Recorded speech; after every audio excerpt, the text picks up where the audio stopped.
Perkenalkan, saya Deswinta Surabina Ginting, NPM 243, mahasiswa semester 3. Di sini saya mengambil penelitian dengan judul Peran Pendamping dalam Pembinaan Biak di Rayon Talun Kenas. Penelitian ini dilatar belakangi dengan dinamika biak yang terjadi di paroki maupun di stasi, khususnya di Rayon Talun Kenas, yaitu di tempat saya sendiri. Seperti anggota gereja lainnya, anak-anak adalah anggota penuh. Dalam kehidupan gereja Katolik, pembinaan iman anak merupakan hal yang sangat penting. Pembinaan iman yang baik akan menjadi dasar kuat bagi pertumbuhan spiritualitas mereka di masa yang akan datang dan di masa yang sekarang.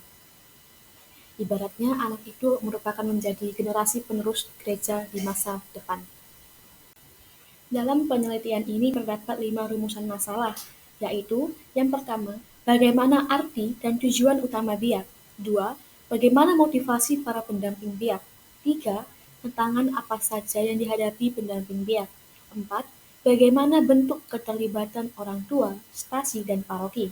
Yang kelima, apa saja harapan pendamping biak, baik itu harapan kepada yang sudah aktif, yang belum, maupun harapan kepada pelayanan ini. Selain rumusan masalah, terdapat juga tujuan. Yang pertama, menjelaskan arti dan tujuan utama biak. 2. Menggambarkan motivasi para pendamping biak. 3. Mengidentifikasikan tantangan yang dihadapi para pendamping biak. 4. Menganalisis bentuk keterlibatan orang tua, stasi, dan paroki. 5. Mengungkapkan harapan para pendamping biak. Selanjutnya, terdapat hasil penelitian dari hasil wawancara yang saya lakukan. Yang pertama, hasil wawancara memperjelas bahwa biak itu adalah suatu kumpulan atau komunitas di mana terdapat anak-anak yang dibina imannya, diajak untuk mengenal Allah, tokoh-tokoh Alkitab, dan diajak untuk berdoa. Selain itu, biak juga memberikan hasil berupa nilai-nilai hidup Kristiani. Hal sederhananya adalah tentang kebiasaan berdoa. Anak-anak sangat penting untuk diajak berdoa sejak dini. Yang kedua, tujuan pokok biak pada dasarnya mengarah pada hal yang sama, yaitu membimbing anak-anak supaya paham dan mengerti Allah sebagai Bapa yang penuh kasih, merasakan keakraban dengan Tuhan, serta mengenal lebih dekat Injil. Dan pada akhirnya, iman mereka akan terus berkembang seiring berjalannya waktu, dan di kemudian hari mereka akan terus bertumbuh dalam iman. Selanjutnya, kita ketahui bahwa menjadi pendamping bukanlah suatu hal yang terlintas begitu saja di pikiran. Seperti kita merasa, oh aku ingin menjadi pendamping. Bukan seperti itu. Hasil wawancara mengenai motivasi responden menjadi pendamping biak sangat beragam. Terdapat keterpaksaan dan juga keinginan pribadi untuk melayani gereja. Tetapi, meskipun ada keterpaksaan, secara perlahan akan berubah menjadi hal yang sangat berharga bagi setiap pendamping. Selanjutnya, pendamping yang awalnya merasa terpaksa, sewaktu-waktu berubah menjadi niat. Lalu muncul perasaan gembira, bersemangat. Pada akhirnya, pendamping merasakan pengalaman itu menjadi suatu pengalaman yang sangat berharga, dan mereka juga akan terus bertumbuh dalam iman. Selanjutnya, terdapat tantangan yang dihadapi oleh para pendamping dalam biak. Tetapi meskipun begitu, pendamping tetap mempunyai strategi masing-masing dalam mengatasinya. Dalam hal itu, orang tua, stasi, dan paroki pun turut terlibat dalam proses perkembangan iman anak-anak. Orang tua menjadi sangat penting sebagai pendidik yang utama dan pertama bagi anak-anak. Stasi dan paroki pun demikian. Keduanya sama-sama memfasilitasi, baik secara fisik maupun materi. Secara fisik dapat kita artikan sebagai mereka sebagai pengurus gereja itu turut hadir, turut terlibat secara langsung di tengah-tengah kegiatan biak tersebut. Setelah itu, terdapat pula harapan-harapan yang diinginkan oleh para pendamping bagi anak-anak yang mengikuti biak, yang belum mengikuti, dan harapan bagi pelayanan biak ini. Hal tersebut juga membuktikan bahwa biak bukanlah kegiatan yang tanpa memiliki tujuan dan harapan-harapan di dalamnya, melainkan kegiatan tersebut memiliki tujuan dan seperti harapan yang ingin didapatkan. Pendamping sangat berharap agar anak-anak yang sudah aktif akan terus terlibat sehingga imannya semakin bertumbuh dan dapat menjadi teladan di lingkungan sekitarnya. Selanjutnya, dan yang belum mengikuti semakin tergerak hatinya untuk bergabung serta didukung oleh orang tua.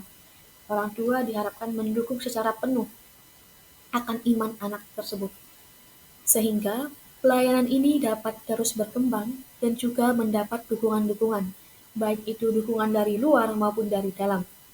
Dukungan-dukungan tersebut sangat berharga bagi para pendamping dan anak-anak yang akan didampingi. Dengan adanya dukungan itu, mereka merasa bahwa anak-anak dan pendamping menjadi sangat penting dalam pengajaran biak tersebut.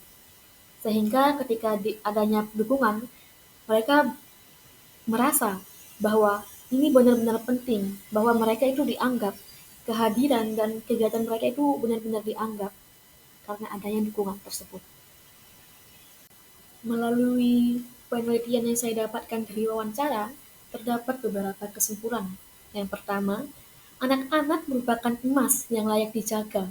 Anak-anak akan menjadi generasi penerus gereja di masa yang akan datang. Anak-anak menjadi hal atau suatu harta kekayaan yang dimiliki gereja untuk masa depannya kelak.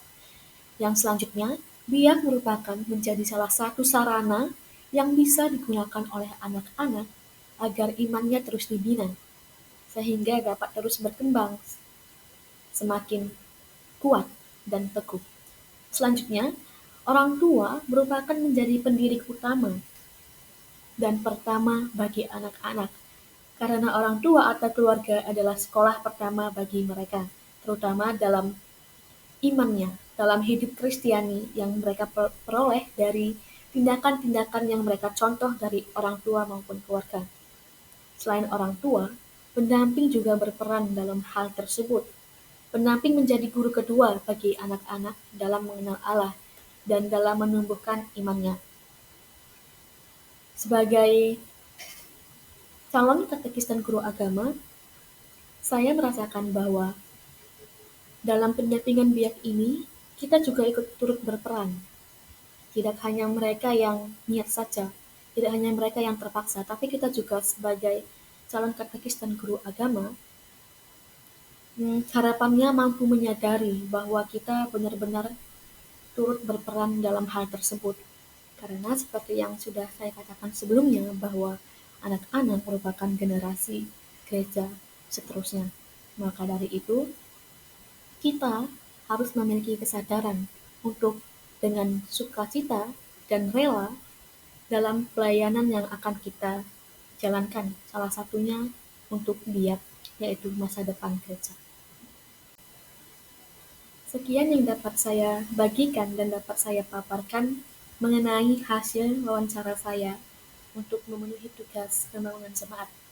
Kiranya hal ini yang saya teliti dapat menambah wawasan dan pengetahuan bagi saya sehingga saya dapat melaksanakannya di kemudian hari. Terima kasih, Tuhan memberkati.